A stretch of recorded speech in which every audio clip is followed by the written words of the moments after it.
Hello friends, नमस्ते। आप सभी का स्वागत है UPSC with Mahendra Rathore YouTube channel पर।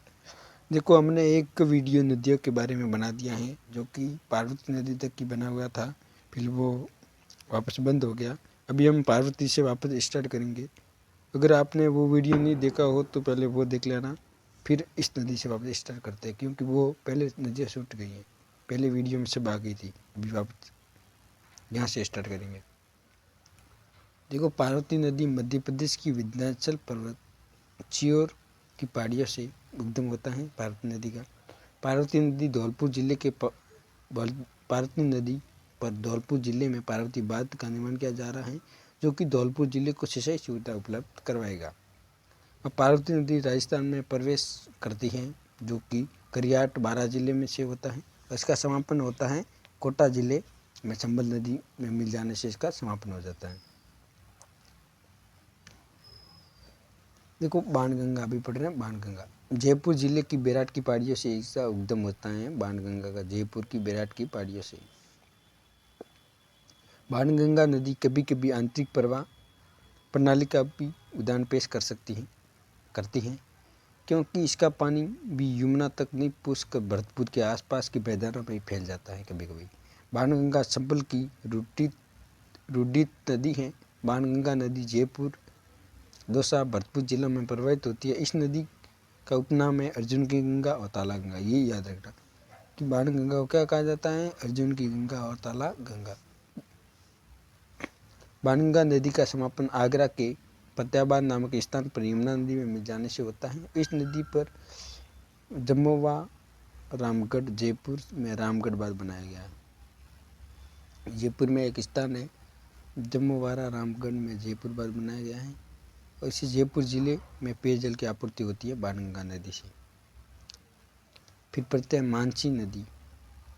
इसका उद्गम है भीलवाड़ा के मांडलगढ़ तहसील से होता है। ये नदी भीलवाड़ा, अजमेर, टोंक जिले में प्रवाहित होती है और टोंक जिले के देवली नामक स्थान पर बनास नदी में मिल जाती है। ये गंभीर मानसी नदी गंभीरी नदी। इस नदी पर निम्बाहेड़ा चित्तौड़गढ़ में गंभीरी बांध का निर्माण किया जा रहा है। मिट्टी से निर्मित बांध है। इस नदी का समापन चित्तौड़गढ़ के चट्टावाली नामक स्थान पर बेड़स नदी में मिलने से गंभीर नदी का समापन हो जाता है।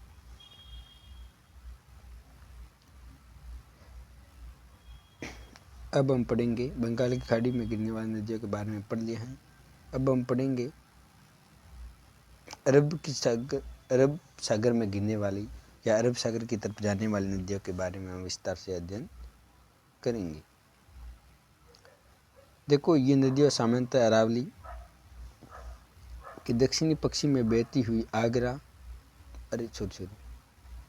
अपना जल अरब सागर में ले जाती है।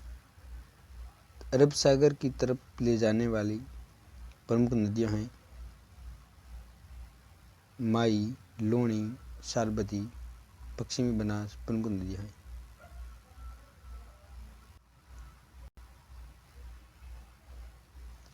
माई नदी। माई पश्चिमी भारत में एक नदी है। ये मध्य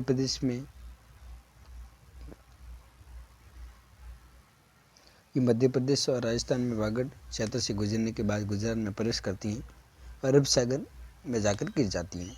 ये ताप्ती नदी, सारबती नदी, लूणी नदी और नर्मदा नदी के साथ भारत में बहने वाली कई पश्चिमी नदियों में से एक है। इसकी लंबाई है 583 वर्ग किलोमीटर। बेसिन क्षेत्र है, इसका क्षेत्र है 34.84 वर्ग किलोमीटर और स्रोत है विंध्य रेंज। देश भारतीय हैं और माई पुल बनाया हुआ माई नदी पुल मुंह है खंबात की खाड़ी या अरब सागर में इसका होता है समापन। उद्गम में माई नदी का उद्गम मध्य प्रदेश के धार जिले के सरदारपुरा के निकट विंध्याचल में मेन झील से होता है इसका उद्गम। और माई नदी राजस्थान में खंडू ग्राम बांसवाड़ा के निकट से प्रवेश करती है और ये नदी 3 राज्यों मध्य प्रदेश, राजस्थान और गुजरात में बहती है। गुजरात में खंबात की खाड़ी में गिरती है और ये नदी राजस्थान से होकर राजस्थान से गुजरात में पंचमहल जिले में रामगढ़ के पास प्रवेश करती है। इसकी उपनाम है वांगड़ या कांटल की गंगा। दक्षिणी राजस्थान की सोनरेखा, ये याद रखना, उल्टे यू आकार में बहने वाली नदी। ऐसे आदिवासियों की गंगा भी कहा जाता है मई नदी को। त्रिवेणी संगम, ये नदी डूंगरपुर की बेनेश्वर नाम के स्थान पर सोम जाकम के साथ मिलकर त्रिवेणी संगम बनाती है। यहाँ माघ पूर्णिमा को मेला लगता है, जिसे आदिवासियों का कुंभ या धाम के नाम से भी जाना जाता है। ये एकमात्र ऐसी नदी है जिसका प्रवेश एवं निकास दोनों ही दक्षिणी दिशा में होते हैं। इस नदी की कुल लंबाई 576 किलोमीटर है और राजस्थान में इसकी 171 किलोमीटर है। बांसवाड़ा डूंगरपुर प्रतापगढ़ में बहने वाली ये नदी डूंगरपुर बांसवाड़ा के मध्य प्राकृतिक सीमा का निर्धारण भी करती है।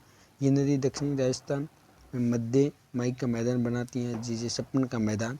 ये नदी कर्क रेखा को 2 बार काटती है, भाई नदी, और इस नदी पर राज्य में 2 और गुजरात में 1 बांध बनाया गया। माई की सहायक नदियाँ है सोम, जाखम, मोरल और साप।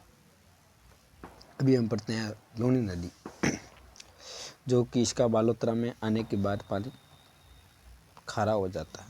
लूनी नदी उत्तर पश्चिमी भारत में थार के रेगिस्तान की सबसे बड़ी नदी। ये अजमेर के पास अरावली रेंज की पुष्कर घाटी से निकलती है। थार रेगिस्तान के दक्षिणी पूर्वी हिस्से से गुजरती है और 49 किलोमीटर की दूरी तय करने के बाद गुजरात में कच्छ के रण में दलदली भूमि में समाप्त हो जाती है। ये नदी लंबाई 495 किलोमीटर स्रोत अरावली रेंज से निकलती है। मूंग में कच्छ का रण देश है भारत। पुल है लूनी नदी पुल। उद्गम नागापाड़ आना सागर अजमेर में। बालोतरा बाड़मेर तक, अभी बालोतरा भी जीना बढ़ गया है। बाड़मेर तक लूनी नदी का जल मीठा होता है, इसके बाद खारा हो जाता है। बालोतरा के बाद इसका पानी एकदम खारा हो जाता है। पुष्कर के पास इस नदी को साकरी कहा जाता है और ये नदी अजमेर, नागौर, जोधपुर, पाली, बाड़मेर, जालौर जिले में बहती हुई लूनी नदी की कुल लंबाई 350 किलोमीटर है और ये नदी का कारण गुजरात में विलुप्त हो जाती है। लूनी नदी के समस्त अपवा क्षेत्र में लगभग 10.50% भूभाग आता है। महाकवि कालिदास ने लूनी नदी को अंत चलीला कहा और ये नदी अरावली के पश्चिम में बहने वाली सबसे प्रमुख नदी है। ये नदी पश्चिमी राजस्थान की सबसे लंबी नदी है। पश्चिमी राजस्थान की सबसे लंबी नदी है।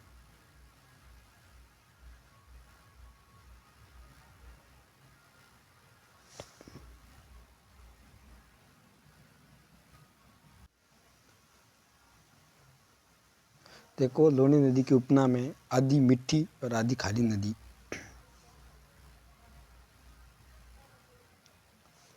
और मारवाड़ की जीवन रेखा भी कहते हैं इसे। लवणवती और मरुस्थल की गंगा भी कहते हैं लूनी नदी। लूनी की सहायक नदी है जवाई, सुकड़ी, मीठी, लीलड़ी और जोजड़ी बाड़ी।